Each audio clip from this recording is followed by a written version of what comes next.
Firing tayo, guys!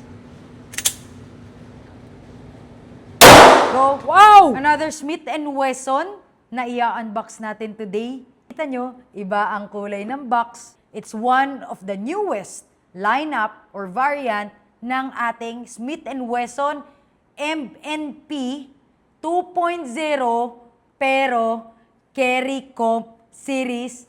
Bagong-bago, fresh drop na nga. What's inside the box? Siyempre, the unit itself. It comes with, wow, ang daming laman. 23 rounder, 2 piraso na 17 rounder magazine. Siyempre, hindi mawawala ang Smith & Wesson na lock. Importante yan at ayan ang susi. Para kung wala ka sa bahay, pwede mong ilak ang baril mo para hindi magamit. We have the stickers from Smith & Wesson. Tatlong klase, oh. Hindi mawawala ang ating instruction manual. Napaka-importante niyan para makita nyo on how to operate your firearm. Siyempre, hindi mawawala ang mga optic plate mounts. Napakarami. Ang kanilang mga adjustable back strap. So, may mga sizes yan. We have the small, the large, and ito yung isa, medium to large. Clear? Check. So, Smith & Wesson is made in the USA. This is caliber 9mm, and it's one of the newest model lineup nila, which is the Comp Series. Siyempre, hindi sila magpapatalo dahil meron silang power port vented barrel na tinatawag. Kasi uso ngayon yung mga ported barrel. We have the CZP-10C ported, Kimber na Pro Comp. Yung M&P natin is the polymer full-size grip. Interchangeable ang ating mag-release button. The front and rear serration of this unit ay grabe ka-aggressive. Will help the shooter to rock the slide. Diba? So kahit front and rear, madali siyang ikasa. The front and rear serration is blackout. Optic ready na kasi itong unit natin. Very good ang ginawa ng ating Smith & Wesson Company dahil pag nilagay mo ang red dot dito, magko-co-witness ang front and rear sight sa napili mong red dot. Ang gwapo. Even the design of the slide, ayan ah. Even the trigger design, ayan. Picatinny rail for your flashlights, laser. Interchangeable ang ating mag-release button if you are right-handed, syempre yan. And pwede mong ilipat if you are left-handed. It weighs 0.8 kilos lang ah. Wala pang 1 kilo, itong buong baril. Of course, the 23 rounder magazine na grabe ang ganda naman, sobrang sulit naman ipang carry neto. Oh, sigurado naman hindi ka na mabibitin sa dami ng bala nito. Ma-enjoy ko to sa range because of the barrel length.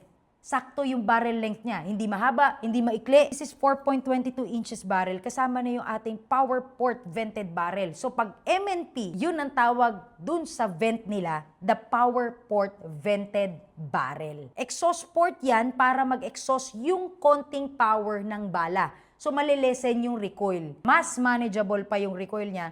Since 9mm pistol na to eh. Kaya excited na ako. Pwede ba? Subukan na natin to.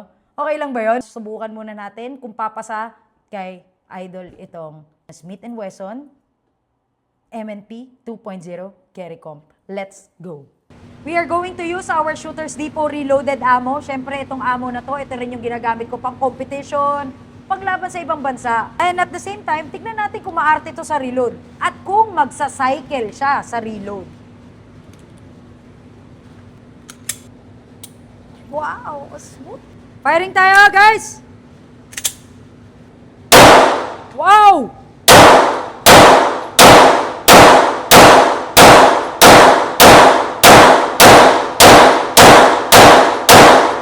Wow!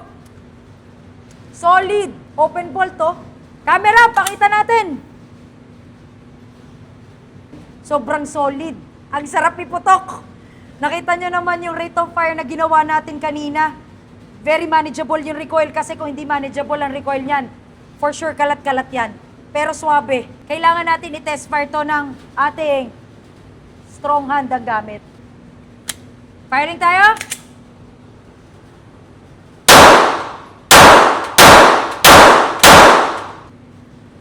Strong hand, manageable.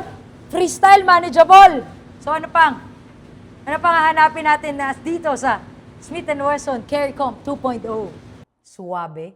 Nakita nyo naman, flawless. na-test natin with reloaded ammunition na ginamit lang natin by Shooters Depot, syempre. Kaya, nandito tayo today. Maraming salamat sa ating GP Ble Indoor Shooting Range. Once na bumili kayo sa amin, ang serbisyo magsisimula na. Tuturuan kayo ng proper gun handling. The 4 rules of our gun safety, syempre pinaka-importante yan. Yan ang unang ituturo sa inyo pag alam nyo na yung proper shooting naman. Kasi hanggat maaari lahat ng magkakaroon ng sarili nilang gamit will be responsible gun owner and at the same time, professional shooter. Sa ating mga followers dyan, maraming salamat sa inyong suporta and thank you again for trusting Shooters Depot. Bye-bye.